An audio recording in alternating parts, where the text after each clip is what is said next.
As we walked across campus away from my youngest son's dorm room, my wife, Amanda, tried to hold back tears. We had just moved in and Amanda was sniffling, as was our neighbor Katie, whose boy shared the room with our son. "I can't believe our boys are grown up already," our neighbor Katie sighed, taking a napkin from her purse. My wife, Amanda, took one of the napkins. "Yes, it's hard to believe," Amanda said, wiping her eyes. "Now they have to make so many decisions on their own." I was also thinking about my own important decision. I started to have doubts as we walked to the parking lot. Should I pull the trigger? My plans have been hatched for almost 10 years. Is the timing right? Is it necessary to do this at all? Amanda made a move to squeeze my hand. I dodged it by reaching into my pocket to get my car keys, even though we were still quite a ways from my SUV, and saw our neighbor Katie give me a puzzled look. "Mark, it's okay." Amanda spoke. "I know what you feel. If only you knew," I thought, returning my thoughts to the past and to the moment from which it all began. I remember Amanda and I had just celebrated our 10th wedding anniversary, and it was also an election year. The swindlers of that time tried to tell us that the other side was even greater thieves and liars. I was wondering, when these crooked politicians die, do you have to dig a hole to bury them? Or are they screwed directly into the ground? After lunch, I picked up the mail and was pleased to see a padded envelope among the junk mail and bills. I won a bunch of SD cards on eBay and the delivery was late. I opened the soft envelope from the back and was horrified to see another smaller, pot-bellied manila envelope. "Crap," I muttered, opening the enclosed letter. "I hope I didn't go broke on this bet. This will ruin my whole day. Not only my today was spoiled, but also many future days. Dear Amanda, I hope this letter finds you in good health and good spirits. I recently realized and accepted my addiction to alcohol. With the help of my higher power and sponsor, I am working through the program. I have now been clean and sober for 90 days. As part of the 12-step program, I have made a list of everyone I have harmed and am trying to make amends to them. In your case, I'm more than willing to try to fix the situation directly, but I don't know how. Only now, with the acquisition of sobriety, have I begun to regret our actions. But I don't want to cause you emotional trauma or bring discord into your life. Although I feel like a coward, the best I can do is ask for your forgiveness and, if you want, promise to never contact you again. Do whatever you want with the content. I don't have the courage to destroy it, but at the same time, I feel like I don't have the will to resist the temptation to keep them that comes with memories. Always with warm wishes, Josh. What the hell? I said out loud, unwrapping the torn paperback envelope to look at the front. Now I saw that it was addressed to my wife, Amanda. Josh regrets their actions? What actions? The only Josh I knew was a neighbor who had moved away a long time ago. Josh was one of those losers who lived in his parents' basement. Drunk most of the time, he claimed to be in the photography business. Josh was 10 years older than Amanda and me. We called him Slinky, good for nothing, but making him smile when he fell down the stairs. I remembered something about how, after his parents died, Josh was forced to leave the house, unable to pay property taxes or something like that. My thoughts were in such turmoil that only a second later, I noticed that I was still holding the small manila envelope in my hands. Throwing the padded envelope and letter aside, I opened the plump manila envelope. A stack of 8x13 photographs fell out of it. The first few photos showed Amanda, 10 years younger, in rather erotic poses. She was wearing a tight blouse and shorts. The outfits looked familiar. I turned the photos over and didn't see the date. I walked into my home office and grabbed a framed photo from the collection of family photos on my desk. It was a photo of Amanda sitting and our first son, who was less than a year old at the time of the photo. Amanda gave me this photo for Christmas. In the framed photo, Amanda was wearing the same outfit. Also, the lighting in the framed photo of my oldest son was almost the same as the photo I received in the mail today. I turned the framed photograph over, and the date was 9 years ago. Now I have a date that matches the photos. I looked through the photos. In a series of photos, Amanda went from half-dressed to topless and completely naked. As Amanda's clothes shrank, my blood pressure rose. In the last series of photos, Amanda was in different positions. She was having sex. I sat down on the chair at my desk. I felt unconscious, as if all the blood had drained from my head. How long has Amanda been cheating on me behind my back?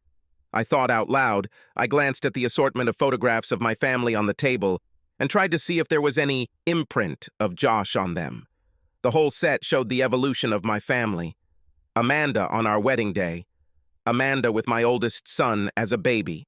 Amanda with both of our boys as they grew up. Except for the first one, all the other photos had logos of various photo stores. Suddenly, a terrible thought came into my head. What if the boys are not mine? I grabbed the most recent photo of my loving wife and 2 boys. They were dressed in summer league baseball uniforms. I felt the rush of pride that any father feels when looking at his offspring, but I tried to look at them more critically. Both boys resembled their mother, Amanda, in appearance, but they seemed to have my build and jawline. I leaned back in my chair and felt tired. It did not help. Then a thought flashed through my mind, causing me to rummage through my desk drawers. I pulled out a copy of the medical form my sons filled out to play baseball this season. In my day, paperwork was mostly about who to contact in case of an accident.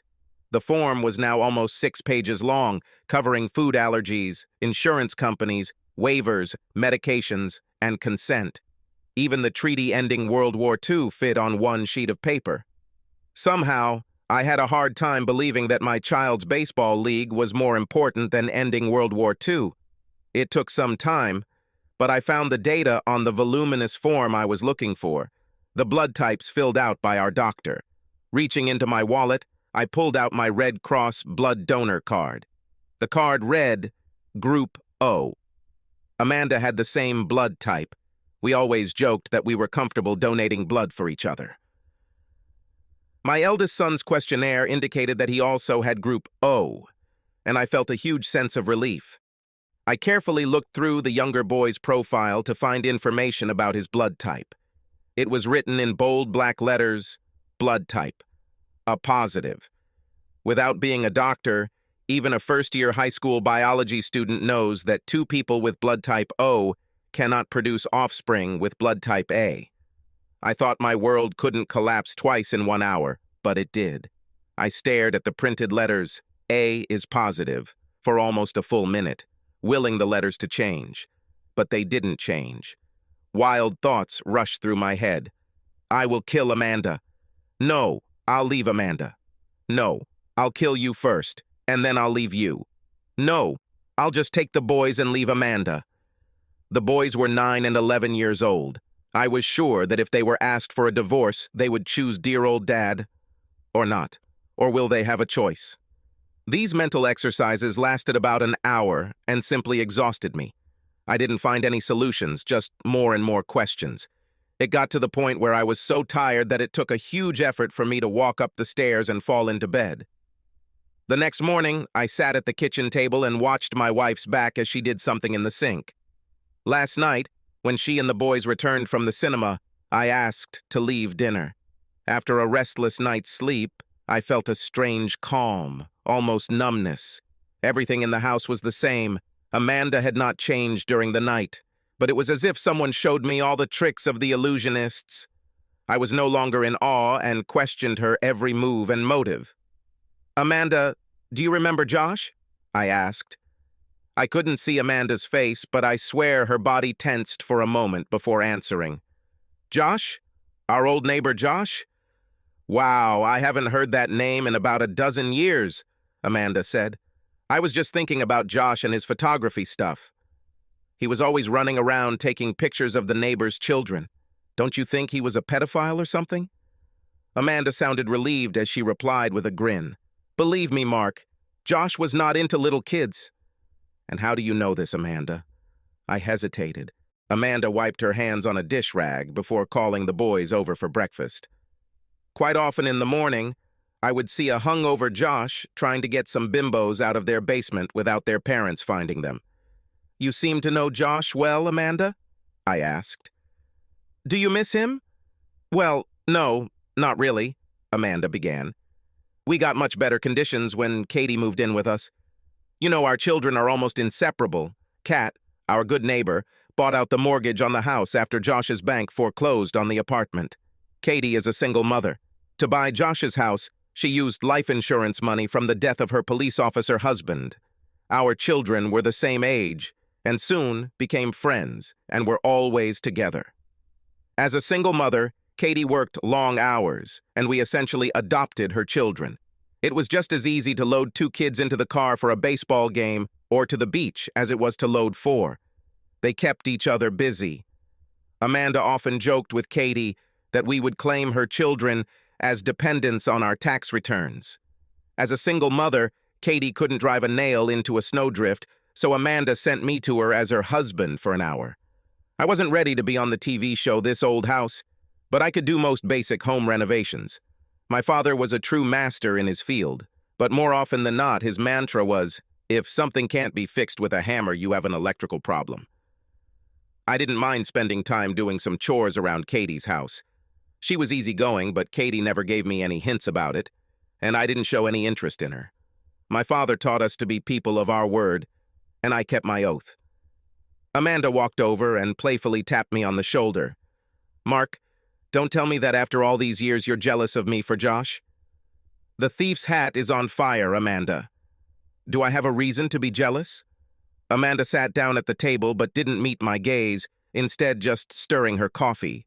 Of course not, she said. Josh was just a harmless drunk. He always took pictures of everything. He probably could have become a good photographer if he hadn't been drinking all the time. I leaned back in my chair and said nothing. Amanda looked up from her coffee mug for a second before continuing. Come on, Mark. We were all just getting started. You worked 2 jobs and went to school, and I stayed at home all day with the child. After 10 hours of Barney and diapers, I was desperate for adult conversation. Everyone in the area was working. Josh was just there. I still didn't say anything. Now Amanda seemed upset. My God, Mark, what? You think I had sex with some middle-aged drunk in between baby naps? Calm down. I put down my coffee cup. Amanda, you are acting terribly alarming. The best defense is a good attack. Don't you want to say me something? Amanda just looked at me angrily and jumped up from the table. We were interrupted by the boys noisily intruding into the kitchen. I silently rose from the table. As I walked up the stairs, I mentally threw reconciliation out the window. I knew that the anger I felt towards Amanda would pass, but the trust would never return. Mark, are you sure you want to do this? My brother Eric asked the next day. We were in his office and he was looking through the photographs, letter, and other papers that I had brought him. Eric was my half-brother from another mother. Eric's parents fled Eastern Europe during the Cold War and lived near us when I was growing up. Eric's parents died in a tragic accident when we were both just 6 years old. The social worker asked my parents to watch Eric for a few days, while they tried to find other family members or foster parents. Eric's case fell through the cracks, or was simply lost in the bureaucracy because the social workers never returned. Eric just stayed with us. I didn't know anything else then. I treated Eric's arrival in our family as a long overnight stay. I realize now that this was a financial burden for our working-class family.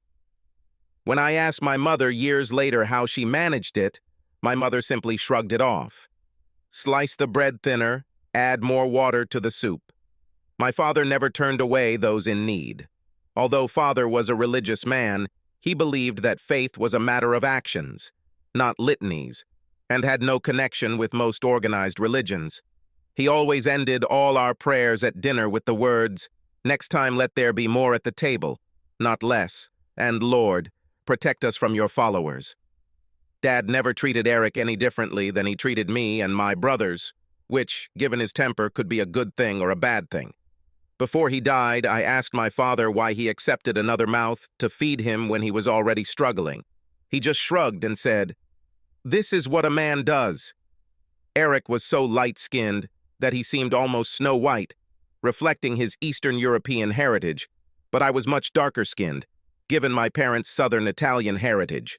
So when we introduced ourselves as brothers, it was always a bit of a puzzle. One day, when my father was with Eric at a father-son event, someone commented that my mother must have a very fair complexion. My father replied, "Yes, it's actually translucent." Eric graduated from law school, finishing at the top of his class. Recruited to a well-known law firm, Eric climbed the corporate ladder and became a partner. Even though he worked more than 80 hours a week to achieve this, Eric had all the trappings of an up-and-coming lawyer: an expensive car, an apartment with a view of the city, a model-looking bride from a wealthy family. She was with him at all the big special events. That is, until Eric burst into the office of his mentor, one of the senior partners, to surprise him with the news that he had signed a contract with a major client. However, Eric received a surprise when he found his bride in the same office, not in the most respectable form. Eric stayed with the firm until the end of the year to receive his bonuses and benefits.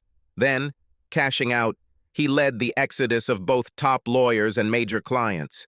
His old firm never recovered, although it survived for several more years before going completely bankrupt. Eric now had a small legal practice dealing with contracts, wills, and other matters. He made the lion's share of his money as a hitman, serving as outside counsel in various major lawsuits. He's married now and has 2 children of his own, but we're still close. Eric looked through my documents in the folder. "Mark, I think you're still in shock. Take a little time to come to your senses." "That is, how did you do it?" I asked sarcastically. "You are my personal hero because of how you handled that event at your first law firm." "Not all of us can be heroes," Eric answered, trying to lighten the mood a little with humor. "Someone should sit on the side of the road and applaud when we pass by." Then he became serious. "Listen, Mark, your wife Amanda is a person, and most people have a hard time looking beyond themselves. We only see how we are treated and do not consider the consequences of our actions on others." "Are you fucking Yoda now, Eric?" I rolled my eyes. "I want to leave. My revenge will be that this cheating bitch won't get a penny and everyone will know what she did. I don't want Amanda to think she can cheat on me and cite hormonal amnesia as if I'm some damn fool." "Okay, Mark, but you know that revenge is a surefire way to let someone know that they got you. Knowing that someone can break you gives a person great power. Don't give that kind of power to anyone. It is better to ignore the emotional abuser. I know it doesn't bring instant gratification, but in the long run, it's the best thing to do. Take it from someone who has been there himself." Eric turned to tap on his computer keyboard. "I don't practice family law, but my buddy from the old firm is a real shark. This guy takes no prisoners. Are you sure you want to do this?" "Call him, Eric." A week later, we were in an upscale corner office downtown, Mr. Big Shot having just finished going through the stack of papers I had brought. Tax returns, payrolls, mortgage payments, paternity tests, wills, etc. The list of what he needed seemed endless. Mr. Big Shot took off his reading glasses before speaking. "Forget about it." I was shocked to hear these words from the mouth of an overweight lawyer who was supposed to be a kind of killer shark. "Mark, I know that you and Eric are somehow connected, so I'll tell you straight. Forget about it." It took me a moment to speak. "You mean I have to act like this never happened?" Smile, knowing that I was deceived. Mr. Big Shot leaned back in his chair. "Yes, unless you have video footage of your wife Amanda force-feeding your children Red Bull as babies and forcing them to fight each other for prize money." He pointed his finger at me. "Currently, you have a nice wife, a house, and 2 good children. But if you work a little more, you may be left with a small apartment, no money, children working part-time, and your wife may make new male friends, and you will pay.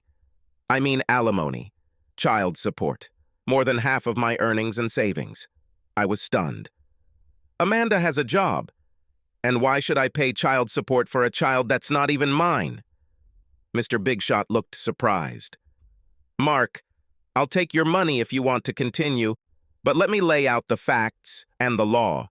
What your wife earns at this pathetic part-time hair salon does not compare to your income.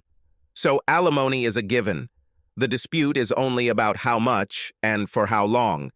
When it comes to child support for a child who is not yours, only 6 states in America allow male parents to stop or not pay child support for a child who is not theirs and born while the couple was married. Unfortunately, we live in neither of these states. But what if I find out that Amanda knew all along that this was not my son? Is this a scam? Mr. Big Shot leaned forward, resting his forearms on the massive table.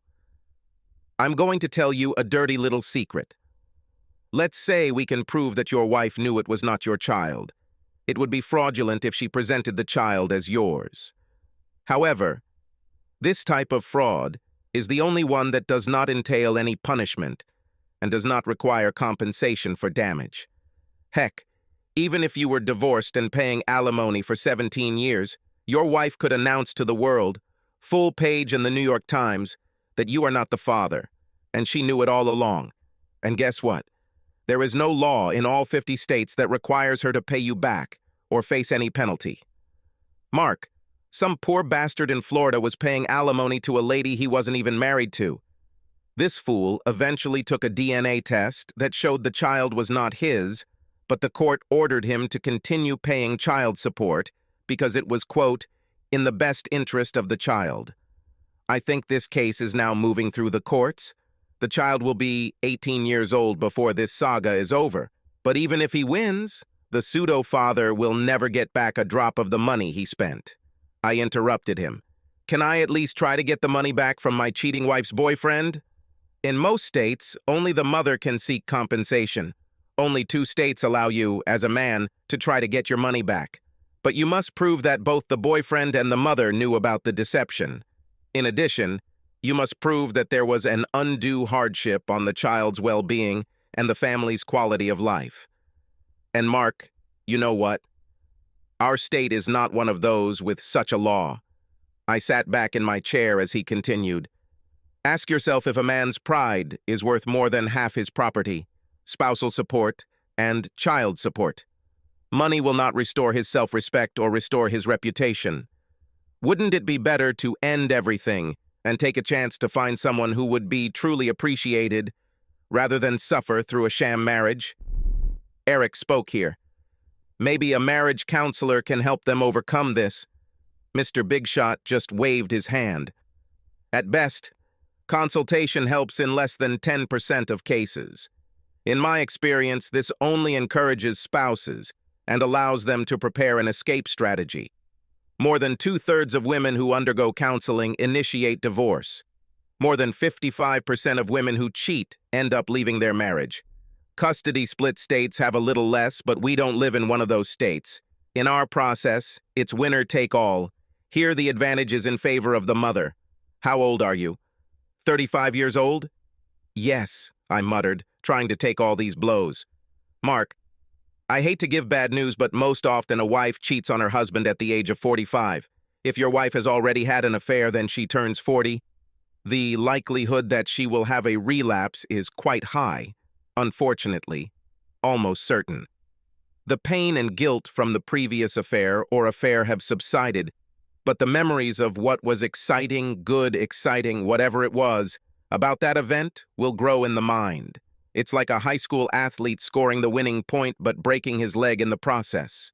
The mind downplays or forgets the pain, but at the same time inflates the important moment beyond recognition. The desire to relive this moment can turn into an obsession.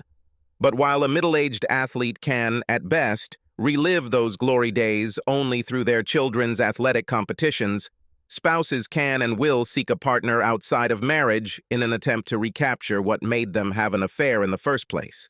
Eric picked up what I was thinking. Once she cheats, she won't stop? Mr. Big Shot spread his arms out to the sides, palms up. Nothing is absolute, but infidelity comes in second place after the main reason for divorce: money. I swear this won't happen to me, I said through clenched teeth. Swear as much as you want, Mark, Mr. Big replied. Swearing is a compromise between flight and fight. Crap, I said under my breath. Isn't it cheaper to keep her? Mr. Big asked, philosophically. Extramarital affairs are a problem that 68% of all married people face during marriage. You have kids, and that changes the whole dynamic.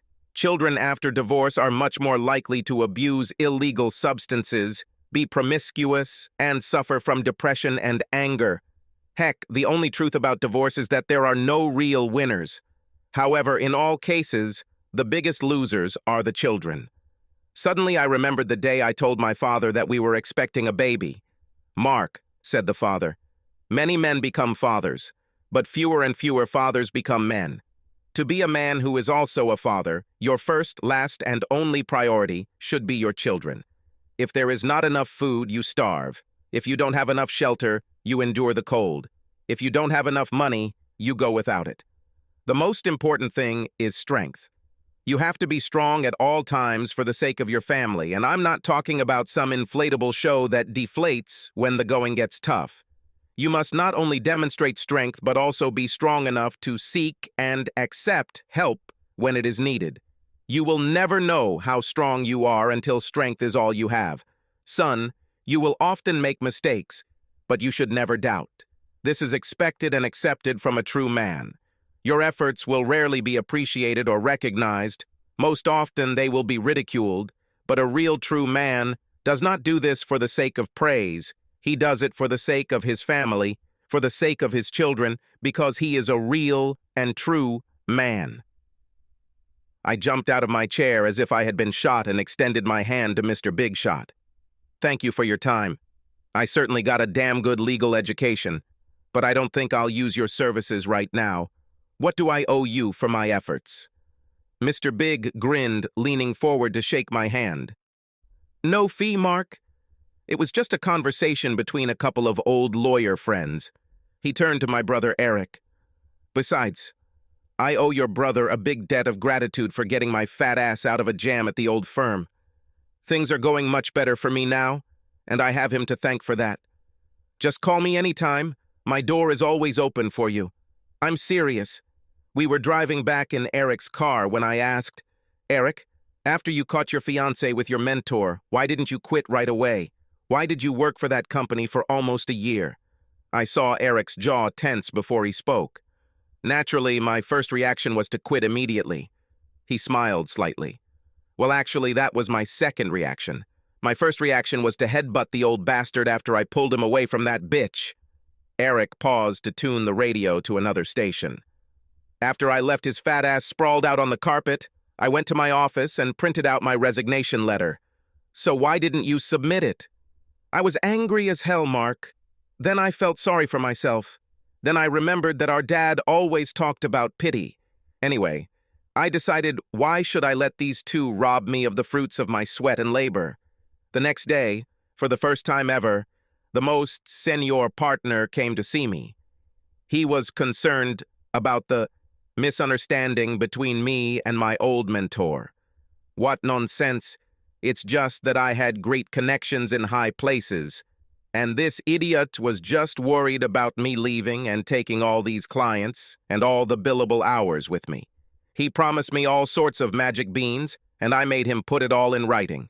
From then on, I didn't let anyone dictate my happiness. I even kept this bitch to myself for a few good sessions. Why not? Both of us were not virgins, and it cannot be said that we were never together. Once I found something better, she immediately became history. The same thing with the law firm. The day my contract ended, it also became history. I took my brother's words to heart. From that day on, I did what brought me happiness, staying true to my father's position that children come first. Amanda became a nobody to me. I was determined to have as little to do with her as possible. Things got easier a week after I returned from my meeting with Mr. Big Shot. Mark, I have great news, Amanda announced at dinner. The salon wants to make me a full-time manager. For starters, I'll have to work evenings and weekends. But I'm sure that for a while, you and the boys will be able to cook your own dinners. This worked out perfectly as I left for work before Amanda woke up, and by the time I got home, she was already in her position as salon manager. By the time she closed the store, I was already fast asleep. On her days off, I told Amanda I played darts, In fact, I decided to have several meetings with a psychoanalyst on my own. I discovered that I was no more spoiled than the next guy. But more importantly, I discovered that in addition to my obligations to my children, I was responsible for my own satisfaction. What Amanda did, is doing, or is going to do, was beyond my control. We are surrounded by temptations. It is our personal weakness and responsibility when we give in to these temptations. The truth is, when I stopped trusting Amanda, it changed the feelings I once had for her. I soon found that I no longer cared what she did. Over time, the hatred for her actions lost its original intensity, but the bad feelings remained. I do this for my children, period, end of story. Amanda became more like the girl next door with benefits. She was so engrossed in her work that I don't think she even noticed it. Meanwhile, the boys and I were having a great time. I took out a huge home equity loan, built a pool, an outdoor deck, and turned our basement into a veritable man cave. Got rid of my boring car and bought a massive SUV with crap gas mileage. My boys and Katie's children traveled in comfort as I purchased season tickets to all sporting events. I became the driver of the children's team, since the whole team plus equipment could squeeze into this damn SUV. Every win or loss resulted in a trip to the local pizzeria or ice cream parlor at my expense. Katie often accompanied us on our trips. People often mistook us for one big family. "I would like to," I answered, half-jokingly. This always earned Katie a puzzled look. Amanda constantly made excuses, citing her work schedule, being too tired, or wanting to relax on her day off. Soon, the boys simply stopped asking her. A few years later, my eldest boy and Katie's firstborn were admitted to the same college, mine on a partial scholarship. Katie never found out that I paid for the rest myself, as well as the expenses for my boy. 3 years later, the same scene was repeated with the last of our offspring. This brings us to today and my current dilemma. Stay or go? Move on, or maintain the status quo? Amanda sat on our outdoor deck enjoying the last days of summer, overlooking the pool, glass of wine in hand. I returned after clearing the SUV of the remains of our trip. As I took my place on the lounge chair opposite her, Amanda closed her eyes. "Mark, now that the boys have left, the house seems so empty." Amanda drank a little more wine. "What difference does it make? But I'm ready for change." I had already finally made my decision and thought, "Wait, dear, you will have such changes." I threw the papers on the glass table between us. "Amanda, I don't think we should be together. I would like a divorce." Amanda rose from her chair and grabbed the papers, quickly scanning them. "What kind of nonsense is this, Mark?" "Amanda, this is just a copy of the divorce petition. As soon as you find a lawyer, I will ask mine to send him the official papers. As you can see, I'm quite fair. The savings are—" "Are you crazy?" Amanda almost screamed. "After 2 decades, you are leaving me? Now, after everything we've been through?" She continued, looking through the papers. "No alimony? Where's the savings section? Total household debt? What are you trying to do?" I tried to be calm. "We both make about the same amount and have about the same amount in our retirement accounts." This was true, as I deferred all salary increases that came with my recent string of raises, plus kept my 401k contributions to a minimum after withdrawing it to pay for college for my sons. Amanda looked like she'd been hit with an axe as she continued to scroll through the petition. "We get the same salary only because I work twice as many hours as you. I won't sell my house. I worked too hard on it." "Amanda, we are in the red on the house after you calculated the loan to buy a house. Where do you think the money came from for this veranda, your new kitchen, for—" She threw the papers on the table. "We will not get divorced, and this is final." Suddenly, it was like a light bulb went off in her head. "You are a son of a bitch." Amanda hissed, pointing her finger at me. "Found someone else? I gave you the best years of my life, and now you want to leave me for some young girl?" Her face turned red. "How long have you been cheating on me? You are a pig." "Please," I sighed, "let's not talk about this. It doesn't matter what the reason is. We are a no-fault state. Everything, both assets and debts, will be divided equally. However, Amanda did not calm down. You're wrong, mister. It matters. I want to know, and I deserve to know, who did you cheat on me with? I shook my head and said softly, it's true that there were cases of infidelity, but please, let's not talk about it. It's better if we just leave it. My vision blurred for a moment as Amanda threw her glass of wine in my face. As I stood up to go into the kitchen, I felt a wine glass bounce off my back and break on the floor of the veranda. Amanda was furious and followed me, continuing her tirade while I washed my face in the kitchen sink. You are a son of a bitch. I'm not going to get thrown out because you want to have fun with some girl. No wonder our sex life has been hell these past few years. Well, let me tell you something, buddy. I've had many opportunities in the past, but I never...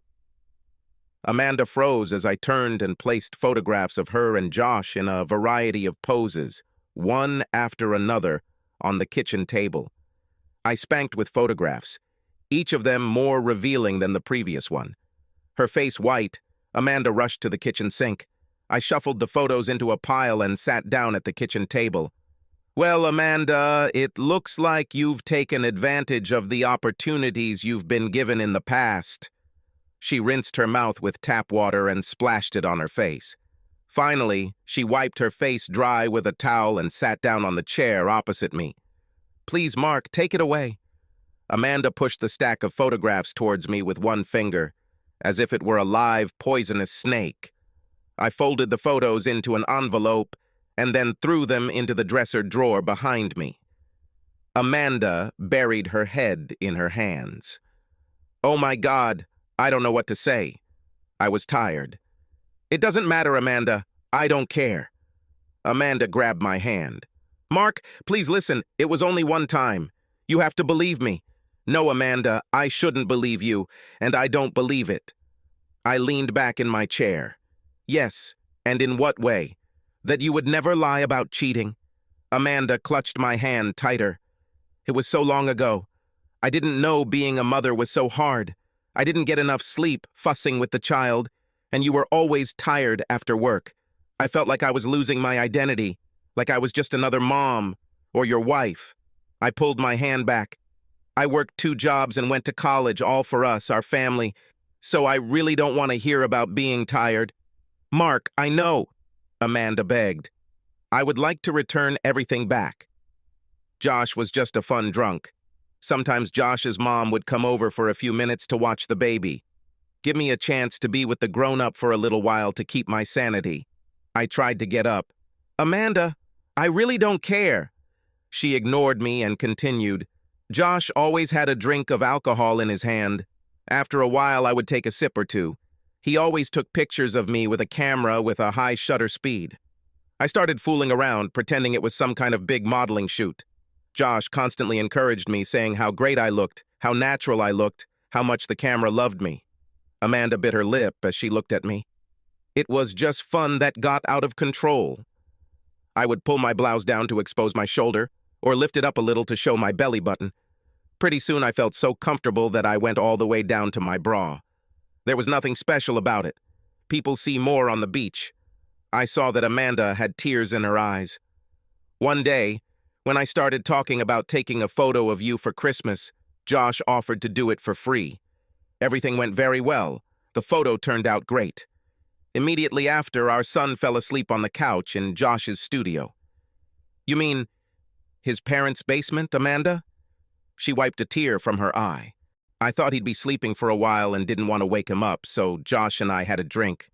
Well, one drink led to a bottle and, well, with your crazy schedule, you and I haven't had sex in a long time. I was feeling very excited when Josh started taking pictures of me, and this time my bad girl came out. He made me feel so sexy, I felt so naughty winking at Josh, and he kept encouraging it as if we were doing a real photo shoot. I thought I couldn't be more shocked after seeing the photos, but I was. Are you saying that you had sex with that damn drunk while my son was sleeping a few meters away from you? I started to stutter. Oh God, Mark, I'm so ashamed. I don't know what came over me. I was so... Amanda paused. She dropped her head on the table and began to sob. Amanda, we cannot change the past. We just have to admit our actions. Please sign the papers. We will tell people that we have moved away from each other. No one outside our little family will know anything. Amanda lifted her tear-streaked face from the table. It doesn't have to be this way, Mark. Please, it was so long ago. It was such a minor event, a simple blip, a stupid mistake with no consequences. I pulled out another set of documents from the folder, placed them in front of Amanda, and spoke while she looked through the documents. Amanda, all actions have consequences, some more than others. Mark, what is this? Amanda asked, looking from page to page at the graphs and charts. Amanda, these are the results of our family's DNA test, as well as our blood type. You see, that one is not suitable for us. Amanda clutched her chest and began to choke. I stood up and took a paper bag out of the kitchen cabinet.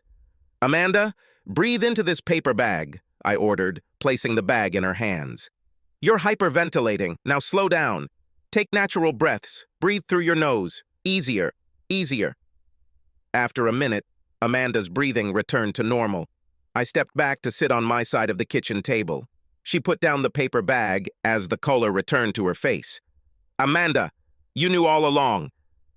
It was a statement, not a question. Amanda began shaking her head while twirling the paper bag in her hands. I suspected, but I just hoped that, well, I prayed, but I was never sure. She stopped mid-sentence. Amanda, come on, I persuaded. You graduated from college with honors in biology, if I remember. You must have thought me a fool when I swallowed all this nonsense about preterm birth, when a baby was born prematurely. I shook my head. Now you understand why it's hard for me to believe your words when you not only cheated, but also forced me to raise someone else's child. It wasn't like that, Mark. After Josh and I was so ashamed. I didn't want anyone to touch me, not even you. I vowed that I would become the best mother and wife in the world. And when I found out that I was pregnant, I just panicked.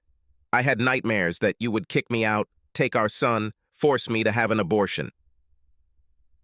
Amanda, when we were together, did I ever threaten you? Forced you to do things you didn't want to? You know how family-oriented I am, how I was raised. I stopped to rub my temples. If you came to me, we could work things out. However, you chose to lie. It was just one lie, Mark. No, Amanda, there was more than one lie. It was a lie every day until today. Every day you chose to live by telling lies. I had no choice, Amanda pleaded. You always had a choice, Amanda. You could come to me at any time. You chose to continue this lie, and I don't know how many others. Now it's my choice. Please, Mark, Amanda begged.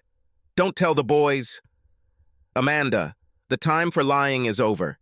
Children who experience secrecy and lies cannot trust what they are told and become insecure and dependent.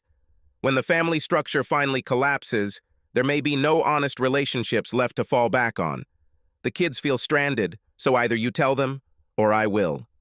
My God, said Amanda. What will I tell them? Boys, your mother's a cheap, lying, ungrateful slut who cheated on your father. Now I had to smile. Amanda, you can skip the cheap, lying, ungrateful slut part. How about we tell the boys that their mother made a mistake, but they are both still our sons, and it doesn't change anything about our love for them. The boys took it pretty well, I think, considering that all their friends have stepfathers, stepmothers, 2 moms or 2 dads, and blended families. This was not a big problem for them. Amanda was a little bitter about all this. She kept saying that we could work things out, that not enjoying the house we had worked so hard on was a waste of time. But I was just done with it all and wanted to move on. Oddly enough, the house turned out to be more troublesome than the divorce. Our megabank gave us a break when we tried to return it to them. They killed all the short sales we had planned, and we never talked to the same person twice. Depending on who they talked to at Megabank, they received different answers to the same questions. Plus, the paperwork was unrealistic. I think we have personally cut down most of the trees in Washington state just by our written requests. Thank God my brother Eric asked one of his buddies who was a real legal eagle in real estate and law to help us. Over the course of several months, he proved that Mega Bank violated not only its own internal policies, but also many state and federal laws enacted to protect homeowners caught in upside-down mortgages. By a strange coincidence, Mega Bank ended up owing us money. When they did not even show up for the court hearing, despite 4 certified letters, we received a default judgment, according to which the house was provided to us free of charge, plus court and lawyer costs were borne by the bank. It turned into a circus with a simultaneous show in all 3 arenas when our lawyer showed up at the Mega Bank branch with 2 armed sheriffs, a court order, and a moving company to confiscate their property, furniture, computer equipment, etc., when Mega Bank ignored countless attorney fee notices. Local media were out in full force, and even bystanders helped dismantle the bank's lights while a shocked bank manager tried to get his phone calls answered by someone higher up. The Mega Bank manager was using his personal mobile phone because his work phone had been confiscated. When the story of David defeats Goliath became known throughout the country, our lawyer and I became celebrities for a while. I don't want to look a gift horse in the mouth, but the addition to the house contributed to the settlement of our divorce. Amanda didn't want to sell the house right now, so after a lot of debate, she agreed to pay me half the rent and she would pay for gas, electricity, water, etc. We will pay 50-50 for insurance and taxes, and proceeds from future sales will be split equally. I did what every recently divorced middle-aged man does, and rented a terrible apartment for a short period of time while I decided what to do with my life. Naturally, I joined the gym to try to get back in shape. I hate going to the gym. And now I was standing at the reception, looking forward to a free lesson with a personal trainer when I heard, "Mark! Oh God, how glad I am to see you." I turned around and saw my old neighbor, Katie. She looked great. Katie wore a tight leotard with the gym's name on the front and back. She hugged me. Damn, she was tight everywhere. "Katie, you look great," I said, as she released me from the hug. "What are you doing here?" "I work here, Mark. Well, at least part of the time." Katie looked down at the clipboard she had with her. "It also looks like I'm your personal trainer tonight. Which machine do you want to start with?" What about trading?" I suggested. "I'll buy you a chocolate of your choice." Katie laughed and dragged me towards an array of devices that might have been found in a medieval dungeon for extracting confessions. I didn't see any of those exercise machines that I remembered from my school physical education lessons. I tried not to appear weak, but after 90 minutes, I threw up twice. Like any pseudo-macho man, I lied and explained my urge to go to the toilet by drinking too much coffee in the office. The scales there must have been metric because I know pounds were never that heavy. Katie took pity on me and agreed to meet me in a cafe after I limped to the locker room. She looked fresh and radiant, holding my arm as we stood in line at a local cafe while I felt like the walking dead. "Katie, since when did coffee become so complicated?" I said after she told the guy taking our order what sounded like the makings of a scientific chemistry experiment. If I remember, there are only 3 types of coffee: small, medium, and large. Katie laughed. She had a high, musical voice that I remembered well. "Mark, just tell the barista what you like and he can make you something." "Barista? My God." I shook my head in amazement. "Okay, please give me something a straight man could drink at a football game without getting his ass kicked." Katie patted me on the shoulder as we walked to the table. "Mark, I really missed you." "Damn, Katie, you just missed someone who does repairs at your house for free." Katie blew on the mixed story that was her coffee before answering. "Well, that too. I feel sorry for you and Amanda." She sipped her drink. "It's hard to believe that woman cheated on you. I had to close my mouth to keep from choking on my coffee." "What? Who? How? How do you know?" Katie looked at me for a second before lowering her cup and speaking. "Nobody told me. I've known you and Amanda for a long time." She shrugged. "I can't prove anything. Just the intuition of an old cop's wife. Amanda always had that I hope I don't get caught. Look what I got away with, look. I thought about what Katie said. So, Amanda never told you anything? Katie shrugged again. No, Mark. I didn't tell you. Would it help you to get back together with her if she told you? Well, if you knew more details. I shook my head. No. It's not about treason. Well, that is, yes, it's about treason. But more because of lies and mistrust. I can't get over this. I have as much chance of gaining trust in Amanda as a blind man with a microscope. And without trust, I moved my fingers. Why bother? The marriage is over. I tried to lighten the mood and made Katie laugh by talking about our confrontation, as well as the unusual division of the house between me and Amanda. I was actually enjoying myself, and time seemed to fly by while we were both having fun. Suddenly, Katie looked at her watch. Sorry, Mark, but I have to go. The last bus leaves in a few minutes. Don't worry, Katie. I'll give you a ride home. Thank you very much, otherwise my car won't start. Bad starter, I think, and work has cut my hours. Things are a little tight, so I have to wait until my next paycheck to get the car towed to the shop and fixed. Now I looked at my watch. Screw this, Katie, why didn't you call me sooner? I'll pick up a starter and put it in your car. If we leave now, we can get to the auto parts store before it closes. That would be great, Mark. For the last month, I have had to leave home 3 hours earlier to catch all the buses. And the nearest stop is a 30-minute walk. Then Katie paused. But now I don't have money. I waved it off. Forget about it, you need a car. We'll deal with debt repayment when you get out of stagnation. Besides, all my tools and things are still in that is, Amanda's garage. I haven't had time to transport them yet. Standing up, I extended my hand to her. Come on, beautiful lady. The Prius hybrid chariot is waiting for you. Katie gave me a puzzled look. Hybrid Prius? What happened to that monstrous, macho, manly SUV of yours? He darkened her. Yes, I'm tired of driving from gas station to gas station. I think my carbon footprint was killing half a hectare of rainforest every day. Everyone kept looking at me like I was some kind of eco-terrorist. Katie looked at me in amazement. I just can't imagine you in a hybrid. Yes, I myself can almost feel my testosterone levels dropping when I squeeze myself into this plastic candy. You know how it is with us guys? Size matters. She giggled as I opened the car door for her. We were lucky the auto shop had a starter that fit Katie's car, and bonus, it was on sale.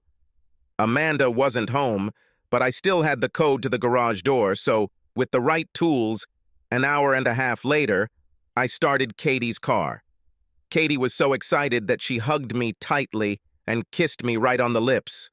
I didn't return the hug, holding the lubricated tool in my hands. While washing my hands, I discovered that the water tap did not open completely and the drainage was slow. Drying my hands, I pointed to the sink. Katie, why didn't you call me? I could take care of that. Mark, I knew you and Amanda had bigger problems. I didn't want to bother you over nothing. Besides, when the job cut started, I couldn't afford. She turned away, but not before I saw tears in her eyes. I am not a case of charity. I walked up and put my arm around her shoulders. This is not charity, just one neighbor helping another. I squeezed her hand. Besides, I have a lot of free time right now, and you seem to have things to do to fill that time.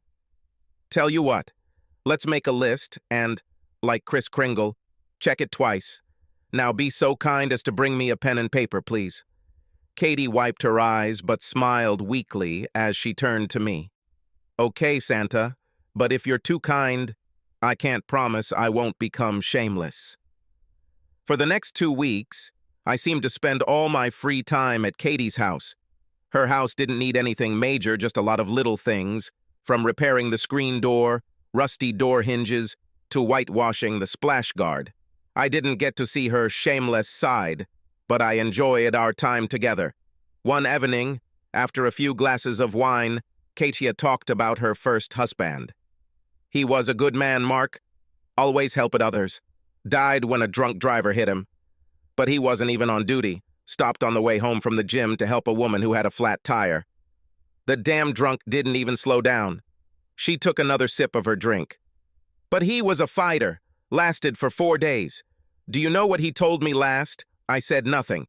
Mark, the last words my husband said were not about him, but about the family. Tears were now streaming down her face. He said, "Take care of our boys. Take care of them and yourself."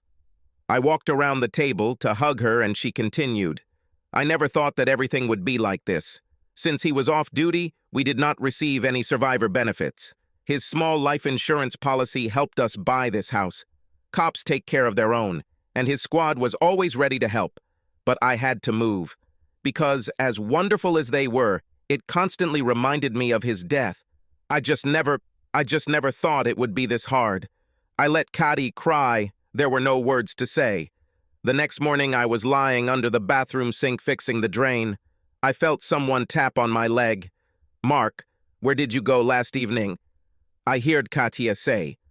"Back to my terrible little apartment," I answered, removing the drain trap. "You were almost exhausted. That's why I put you to bed before leaving." I stuck my hand out from under the sink and showed Katie the drain trap. "Damn, girl! Look at all that hair! Did you wash in a mongoose sink?" Suddenly the front door slammed, and I heard footsteps, followed by a shrill voice. "Where is he? What are you doing with my husband?" Hitting my forehead, pulling my head out from under the sink, I saw Amanda's legs in the bathroom doorway. "Leave him alone!" Amanda yelled at Katie. I jumped up, finding myself between a shocked Katie and an angry Amanda. "Amanda, what are you doing here?" I asked, trying to defuse the situation. Amanda looked away from Katie and turned to me. "Damn it, Mark. I know what's going on. Every night you leave this woman's house with your clothes all in disarray, sweaty like a farmer plowing a field. I know you did." Amanda paused. It seemed like she was trying to calm down. "I understand that you are trying to get even with me, but you already had fun having fun with this bitch. It's time for us to be together again." I was so shocked that I could hardly speak. "Amanda, we can't get back together." That time is long gone. Besides, Katie and I have nothing. I felt Katie's arms wrap around me from behind before she spoke. "That's right, Amanda, there's nothing. But you know what? Now everything will change. My late husband, God rest his soul, told me to take care of myself. And I intend to start right now by taking your ex-husband upstairs."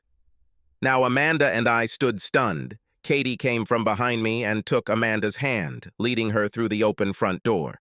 "Now please, even though you're not a stranger, call first. We'll be busy for a while." With that, Katie closed the door behind the still mute Amanda. Katie came back to me when I finally found my voice. "Katie, that was something. Thanks for supporting me and boosting my ego, but it wasn't necessary." Katie stood right in front of me and took off her blouse. She wasn't wearing a bra, and even for her age, Katie's breasts were quite a sight.